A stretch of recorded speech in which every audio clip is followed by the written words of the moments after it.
Fala turma, beleza? Aqui é o Elder Moura. Vamos resolver algumas questões de direito penal, assunto aplicação da lei penal e disposições preliminares, tá bom? Então, bora conferir.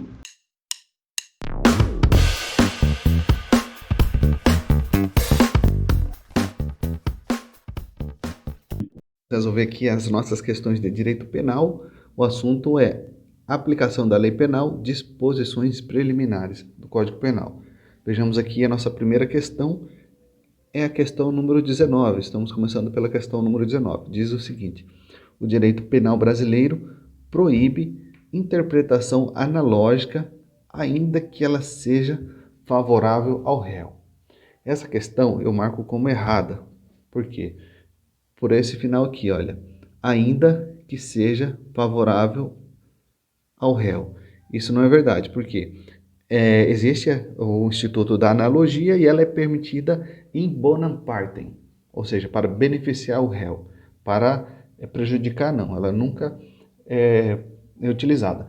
Então, falando desse assunto aqui, lembrei o seguinte, eu tenho um resumo que eu fiz aqui, que eu sempre confundia analogia, interpretação analógica e interpretação extensiva. Sempre eu confundia um com o outro, não sabia o que era, e aí eu pesquisei e fiz um resumo, fiz um macetinho aqui, algumas anotações, e eu vou ler o meu resumo aqui para vocês, tá? Primeiro nós temos aqui a analogia. Segundo o que eu anotei aqui, das aulas que eu assisti, é o seguinte: faz-se uso da analogia na ausência de norma que regule o caso concreto.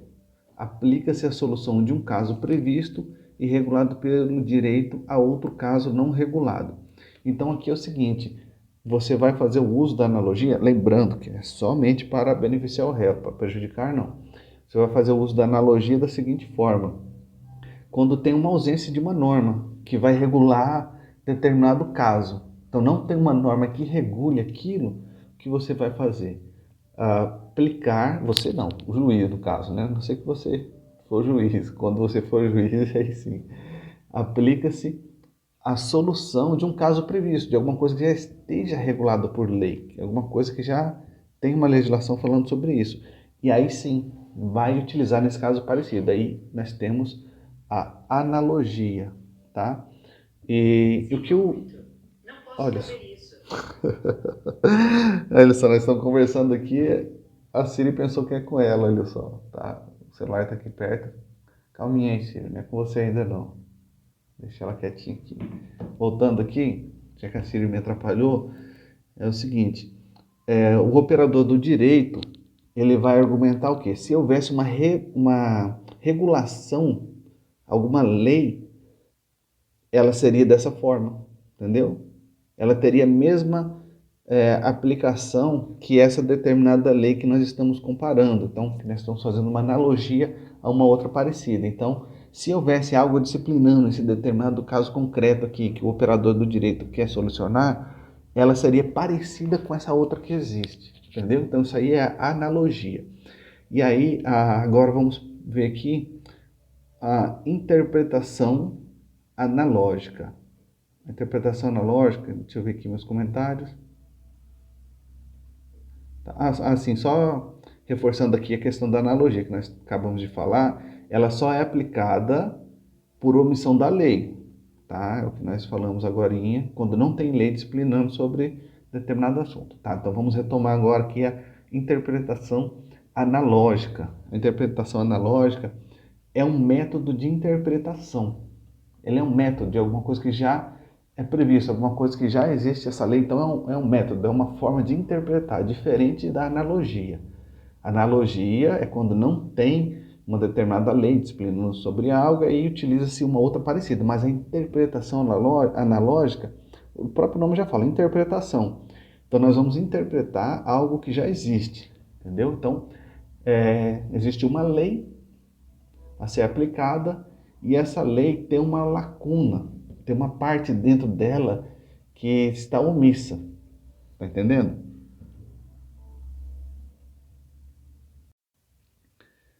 Então existe uma lacuna dentro da própria lei, mas essa lacuna não é deixada de maneira desapercebida ou um erro da lei. Não quer dizer que seja isso. Existe aqui um caso clássico que nós encontramos nos livros, que é o seguinte, um exemplo lá do artigo 121 do Código Penal, que é a previsão de quando de matar alguém, do crime de matar alguém. E um desses itens, lá no inciso 1º, diz o seguinte, que é crime matar alguém mediante paga ou promessa de recompensa ou por outro motivo torpe. Entendeu? Então, fechou aí esse inciso, dizendo que é crime matar alguém mediante paga ou promessa de recompensa ou por outro motivo torpe. Então, quando houver uma situação que não esteja enquadrada ali diretamente, assim, paga, promessa, recompensa, não seja diretamente isso aí, mas seja semelhante a isso, então é feita a comparação. Por exemplo, tem uma situação presumidamente tida como um caso de um motivo torpe. Então, pega-se essa situação, que é presumido que seja um motivo torpe, e compara com isso que a própria lei indicou ali. Olha só, mediante paga ou promessa de recompensa ou por outro motivo torpe. Beleza. Então, pega esse item que há suspeita de que seja um motivo torpe e compara com o que está dentro da própria lei. Entendeu? Então é feita essa interpretação analógica. Observa que aí, nesse exemplo, o legislador não restringiu, não deixou fechado. Ele deixou ali uma abertura para que se encaixe outros motivos torpes. O que tem que ser feito quando chegar a essa situação aí de ter que ser feita a interpretação analógica é comparar, ver se encaixa com essa previsão legal aí. Beleza, então vamos aqui para o terceiro item, que sempre confunde, que é a interpretação extensiva, que também é um outro método de interpretação. Eu sempre tinha que fazer confusão com isso aí também. E aqui diz o seguinte, é quando a lei regulando o caso concreto e interpreta-se conceitos ou palavras do texto de forma a ampliar seu alcance ou significado. O ponto X aqui é esse último trecho aqui, ó, ampliar seu alcance ou significado. Diferente do que nós vimos ali na interpretação analógica, quando o legislador deixou aberto aí, entendeu? Já deixou claramente que tem outras possibilidades, ele já deixou previsto isso ali. Agora não, agora na interpretação extensiva não ocorreu isso. O que aconteceu é o seguinte, a lei disciplina sobre algo e na interpretação extensiva, o intérprete ali, o operador do direito, ele vai tipo que dar uma forçadinha na barra de uma maneira legal. Ele vai assim argumentar e estender aquele alcance para alguma coisa que não existe. Entendeu? Eu anotei mais alguma coisa aqui, olha. A interpretação ocorre para que situações que à primeira vista não possuíam regulação por aquela norma possam ser por ela também regidas. Veja só. Então, alguma coisa que não era alcançado por essa determinada norma, para que elas também possam ser alcançadas. Entendeu? E aí, por isso, é comum nós vermos em livros o uso da seguinte colocação, dizendo o seguinte, olha, que a interpretação extensiva, ela é possível, pois, no caso concreto, o legislador disse menos do que queria, entendeu? Então, nós vamos encontrar isso nos livros, explicando sobre a interpretação extensiva, dizendo que é possível sim a interpretação extensiva, porque o legislador, ele deixou só até aqui, mas ele queria falar mais alguma coisa. Então, vamos estender também para esse outro fato aqui que não está abarcado, que não está previsto. Entendeu? Então, aí nós temos a diferença de analogia, interpretação analógica e interpretação extensiva. Lembrando que só podem ser utilizadas em situações para beneficiar o réu. Okay? Então, por isso a questão aqui errada, olha só, e conferindo o gabarito, olha, tá vendo o gabarito aqui, realmente é uma questão errada. O gabarito aqui é errado. Vamos para a próxima questão. Então, temos aqui a questão número 20, ela diz o seguinte, no Código Penal, a exposição de motivos é exemplo de interpretação autêntica. pois é realizada no próprio texto legal. Então, temos essa questão aqui e eu marquei como errado. Conferi já o gabarito e é errado mesmo. Por quê? Ela diz o seguinte, a interpretação autêntica, tá? A respeito da interpretação autêntica, é a interpretação feita pelo legislador, tá? E aqui, embora esteja como a exposição de motivos lá no texto da lei, beleza, mas não chega a ser uma interpretação autêntica, porque essa exposição de motivos, isso aí eu vi na justificativa da banca, inclusive, né? Ela não chega a ser uma interpretação legislativa, porque ela não foi votada pelo Congresso. Ela é simplesmente uma explicação, só uma exposição de motivos. Por isso que ela não é interpretação autêntica. Eu vi o comentário da banca e o que o examinador falou é que é uma interpretação doutrinária. Ela está mais para uma interpretação doutrinária.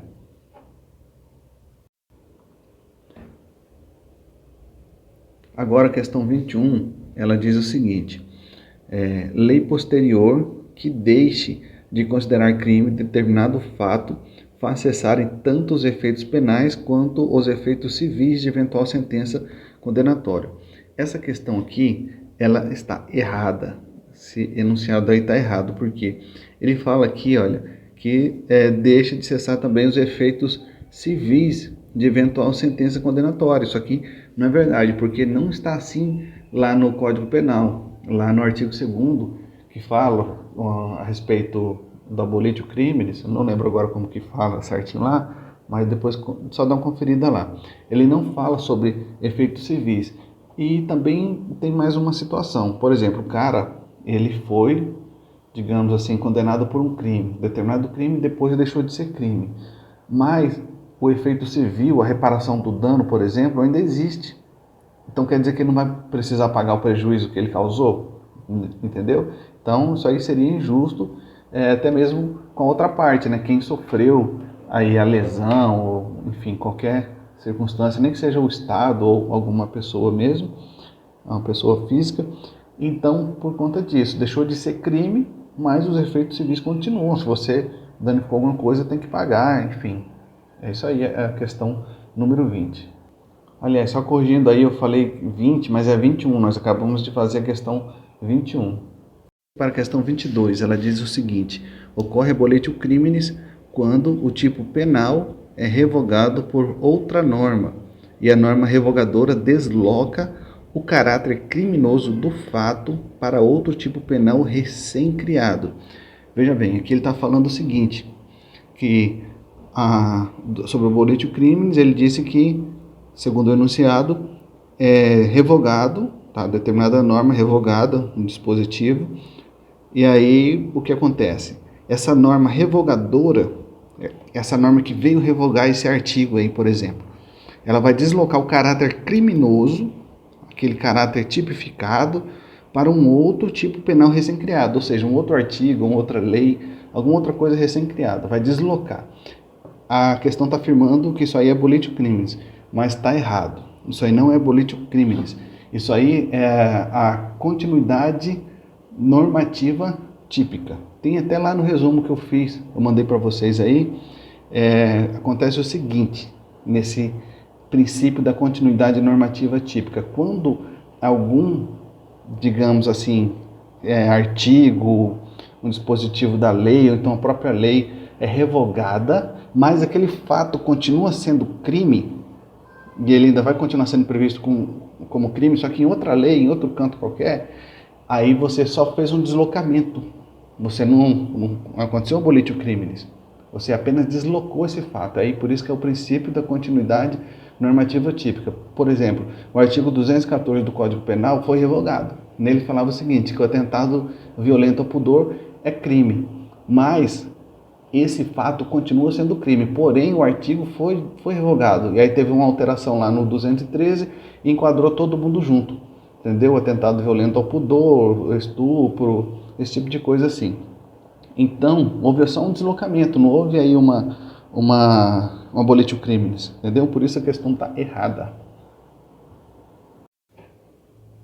Agora a questão 23, ela diz o seguinte, quando a lei penal tiver validade para determinado período de tempo, o fato praticado durante esse período continuará a ser punível mesmo após o término da vigência da lei. Aí falou o seguinte aqui, que tem uma lei e o fato previsto nela vai continuar sendo punível mesmo depois que essa lei acabou, entendeu? Do término da lei.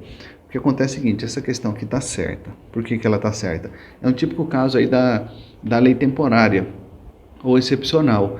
O que acontece? Não quer dizer que depois que essa lei terminar, não quer dizer que essa lei vai continuar produzindo efeitos ali. Quem cometer aquela ação prevista na lei vai continuar incidindo no crime. Não, mas as pessoas que praticaram esse determinado ato lá atrás, na existência dessa lei, vão continuar sendo responsabilizados hoje em dia, entendeu? Beleza, 22, questão certa, agora vamos... Aliás, a 23, né? 23 certa, agora vamos para 24.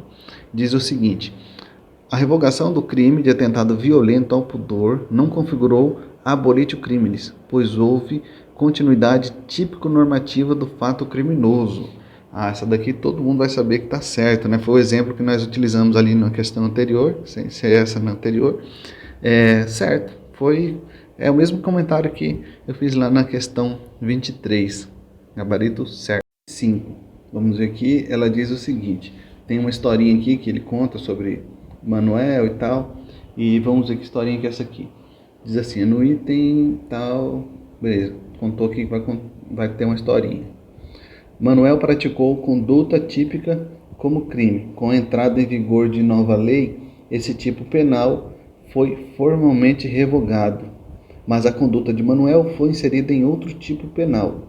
Nessa situação, Manuel responderá pelo crime praticado, pois não ocorreu abolitio criminis com a edição da nova lei. Tá, então, ele disse aqui uma historinha resumida, e que é o seguinte, o Manuel cometeu um crime, só que aí entrou uma nova lei em vigor, e esse tipo penal foi formalmente revogado, mas a conduta, aquilo que ele praticou, foi inserido em outro tipo penal. Aí está claro que é uma questão típica de princípio normativo, continuidade típico-normativa. Então, questão está certa. Nós já vimos sobre isso aí, sobre o princípio da continuidade normativa típica, e tem até no resumo também, beleza? Então, bora para a próxima. Agora a questão 26, ela conta uma historinha aqui, beleza? Mas não precisa nem ler essa historinha aqui. O enunciado diz o seguinte: se durante o processo judicial a que José for submetido, foi editada nova lei que diminua a pena para o crime de receptação, ele não poderá se beneficiar desse fato, pois o direito penal brasileiro norteia-se pelo princípio da aplicação da lei vigente à época do fato. Essa questão aqui, ela está claramente errada, né? Isso aí é um caso de novatio legis in melius. Isso aí é uma nova lei que surge, ela pode ser aplicada se for para beneficiar o réu. Então, ela é aplicada para beneficiar o réu, ela não vai ser para prejudicar. Então, é uma nova lei que surgiu. Dessa maneira, ele poderá sim ser beneficiado, ele será beneficiado por essa nova lei, porque a nova lei ela poderá ser aplicada só se for para beneficiar o réu, tá bom? Então, é isso aí. Portanto, gabarito errado. Questão 26, errado.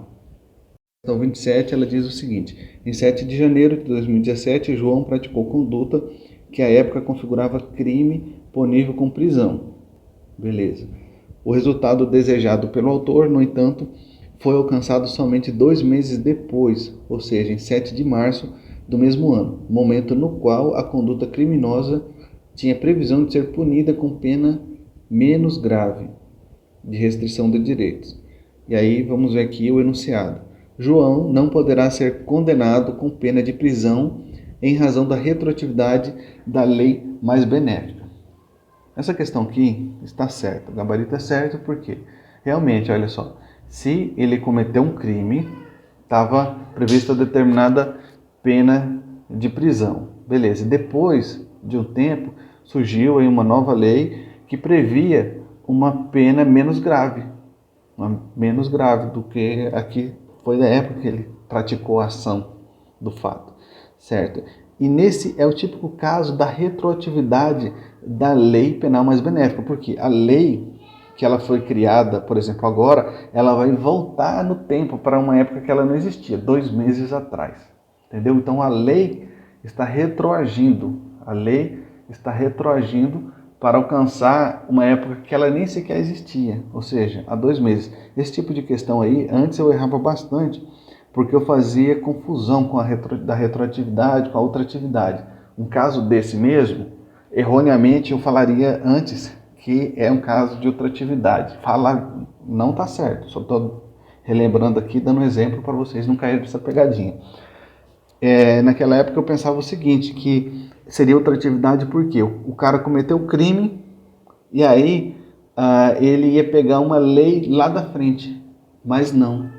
Quem viaja no tempo não é o crime já aconteceu, o fato já aconteceu, é a lei que viaja no tempo. Então temos agora aqui a questão 28, ela diz o seguinte: a revogação expressa de um tipo penal incriminador conduz a abolitio criminis, ainda que seus elementos passem a integrar outro tipo penal, criado pela norma revogadora.